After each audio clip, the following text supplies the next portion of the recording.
Yo, what is good, Ninja? OG over here from Player Essence, and welcome to another video. Today, we've got some great information for you guys, a lot of different topics, so let's go ahead and get right into it. And we are starting off with Disgaea 6 will, quote, definitely release, says NIS President. However, a bit of details missing here. So, release timing, platforms, and game content still under consideration. So, Nippon Ichi Software President Sohei Ikawa told the latest issue of Dengeki PlayStation that the company will, quote, definitely release a Disgaea 6. But that release timing, platforms, and even game contents are still being considered. Now, Nikawa also mentioned that they are looking at the possibility of expanding Disgaea to genres outside of strategy RPG. So I wanted to talk about this because Disgaea has a little bit of, I would say a little bit of a love-hate relationship with me. I do feel that the series is fantastic. I think there's a lot of cool things about it. The strategy elements are good.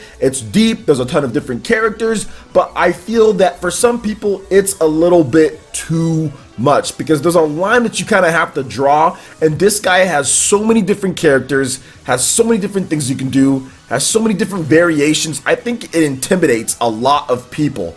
I honestly feel if they went with a little bit more of a splinter off route, okay? So they can take it like a Shin Megami Tensei almost. They can take the franchise, Disgaea, and they can split it off into like a sub-series of Disgaea and make it like a traditional turn-based RPG. Or you can make it like a Chrono Trigger style, ATB, Active Time Battle, something like that to coincide with the strategy RPG release. Because the strategy RPG, in terms of what they're doing with Disgaea, has been successful, but it hasn't been that breakout success that we've seen from other franchises like Fire Emblem, for example. So I think if they want to make the franchise bigger, if they want to get the franchise in more people's hands, they kind of have to take away some of the complexities of it, because the game is just so deep and littered with stuff in there, man. You feel lost. When I played that Nintendo Switch version of the game, Disgaea 5, the complete edition, man, there was so much stuff in there. There was just so much content. So I think if they kind of broke things down just a little bit,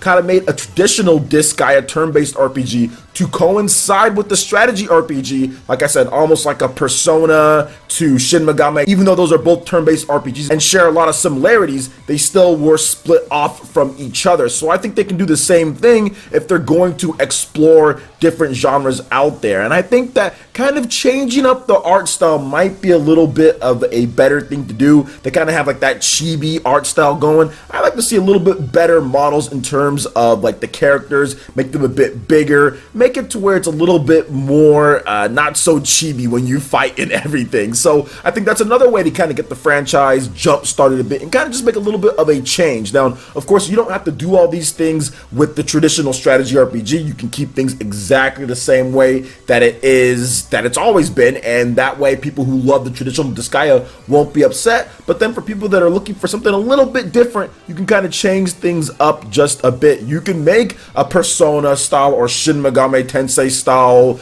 action RPG or turn-based RPG that kind of has that type of anime aesthetic. The characters look bigger and everything instead of the characters looking so small, and I think that would really jumpstart things a bit for those who want something that's different from what they're doing, because they already have their strategy RPG fill with other games like Fire Emblem. Now, moving on just a bit to Disgaea 6, we have no idea about this game, so it's hard for me to talk about it, but I would expect a PlayStation 4 and also a Nintendo Switch release, considering how well the game did on the Nintendo Switch, and they've kind of dropped the Vita for the Switch at this point. So what do you guys think about what the NIS President had to say on the matter here when it comes to Disgaea and everything? Let me know your thoughts in the comment section below. Alright, and moving into the next topic here, we've got some news on RPG Maker MV for the PlayStation 4, Xbox One, and Nintendo Switch. We got a release date in Japan, plus we have some new information that's going to get a lot more connectivity between the Xbox One and Nintendo Switch versions of the game. So RPG Maker MV will launch officially for the PlayStation 4, Xbox One, and Nintendo Switch as RPG Maker MV Trinity on November 15th in Japan for 7,800 yen. The latest issue of Weekly Famitsu has revealed the Xbox One version will be a digital-only release. Now, the game will allow users to create RPGs and upload them to a closed online service called Maker Plaza for users around the world to play. A free RPG Maker MV player will be released for each platform that will allow anyone to download and play the games uploaded to Plaza Maker, regardless of whether they own RPG Maker MV, which I feel is just so wrong because I don't want to create games. I just want to download other people's games, but then again, I'm not giving them any money for what they're doing, so I'll probably just buy a copy and maybe have a giveaway. I'm not really sure at this point. Now, additionally, Maker Plaza game data is only compatible between the Switch and Xbox One versions of RPG Maker MV. So no PC, I guess. There's not going to be the cross-player data with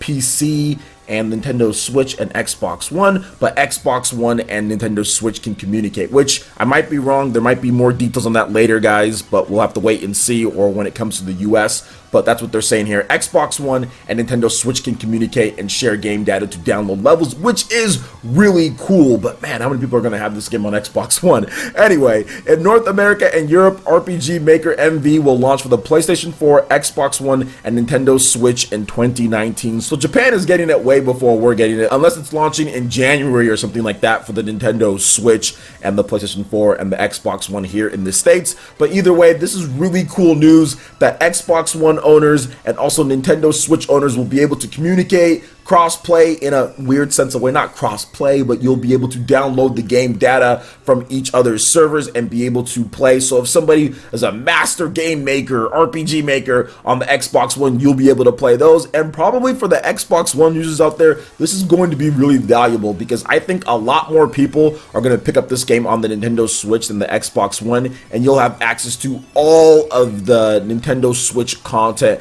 out there if they don't already have access to the PC content in some other way when it comes to it. So you'll still have access to the Nintendo Switch content, which will be good because I think so many people are going to be able to play this, because I think that this type of game, especially for the people who create levels, the guys who make the big ones and all of that, they're going to need all the time to create that. Maybe they start creating on their lunch break, or they kind of slip some time in to develop a game before they go to bed or lying down or whatever the case is. So I think that this is the type of game to where you want to be able to take anywhere that you want. Let's say you're at the DMV or something like that and you have extra excess of time, then RPG Maker would be for you to be able to create something. And for all the creative game developers or would-be game developers out there, this is a fantastic tool to kind of hone your craft. I've gotten to know a number of people since I first talked about this game that are already creating levels in the RPG Maker for the PC, and they're definitely going to be picking up the Nintendo Switch version. So that's awesome to see, and I cannot wait to play you guys' creations because I'm not creating nothing. I can't create any of this stuff. I don't like level editors and all that. I never use that stuff. So I'll be playing all of you guys' levels. Hopefully you guys have some cool RPGs for me to play. So what do you guys think about RPG Maker MV and its cross compatibility with the Xbox and the Nintendo Switch, and also the Japanese release date? Let me know your thoughts in the comment section below. Alright, and moving into the final topic here, Surgeon Simulator CPR has been announced for the Nintendo Switch. And no, this is not Trauma Team that we all want and love. So that stands for Co-op Play Ready. So Bossa Studios has announced Surgeon Simulator CPR for the Nintendo Switch. It will launch this fall, guys. Let's go ahead and get a little bit of an overview of this game that is not Trauma Center for the Switch. So, taking the role of Nigel Burke, a would-be surgeon with a less than conventional toolkit, the game sees players performing terrifying transplants in theater, high-pressure procedures in an ambulance, and anti-gravitational operations in space. But it's Surgeon Simulator's notoriously difficult controls, for which the game was originally celebrated, with previous ports on PC, PlayStation 4, PlayStation VR, and iOS spawning over 2 million fan-made instructional videos. Now, fully revived and feeling better than ever, the upcoming Nintendo Switch version takes advantage of the console's much-lauded functionalities to create the most immersive surgeon experience yet. Wouldn't VR be the most immersive since you're seeing it? But anyway, I guess this is the most immersive. By snapping out a Joy-Con controller, players will be able to swap to motion controls at any time for nail-biting precision, while HD Rumble will help bring the full roster of tools from hammers to hatchets, buzzsaws to laser pens to life like never before. Also, taking advantage of Nintendo's split Joy-Con support, players will be able to tag a second Surgeon in at any time, whether it's at home or on the go, to immediately launch local co-op play, because sometimes you need a second opinion. Containing all of the original heart in your mouth, or whatever else you decide to put it, operations, including the additional teeth and eye transplants from the A&E edition, Surgeon Simulator CPR also includes the highly classified Alien Autopsy mode too. Coupled with the console's effortless portability and multitude of play options, it's safe to say operating on the go's never been easier. So you're going to do eye transplants. We got some Sharingan over here to Kakashi, Obito to Kakashi transplants going on here. So no, I'm just joking. But yo, this is actually pretty cool. Like, I've never seen this game, Surgeon Simulator. I'm going to check out some of the gameplay, obviously, when I'm making this video here. But this makes me want Trauma Center. It's hard for me not to bring up Trauma Center by bringing up this game here. Trauma Center was just an amazing title on the Nintendo DS, and there was also on the Wii as well, and everyone wants that game back. So Atlas, hopefully this game is successful on the Nintendo Switch and it inspires you guys to bring out Trauma Center on the Switch. We all need this in our lives when it comes to Trauma Center. So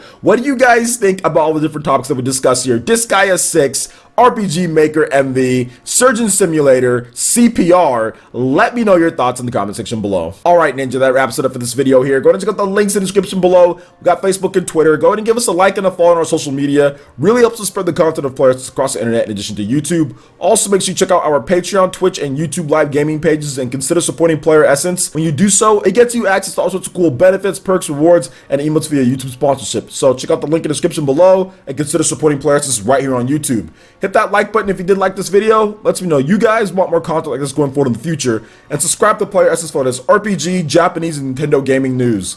Thank you so much for watching, and we'll catch you, Ninja, for the next video. Peace.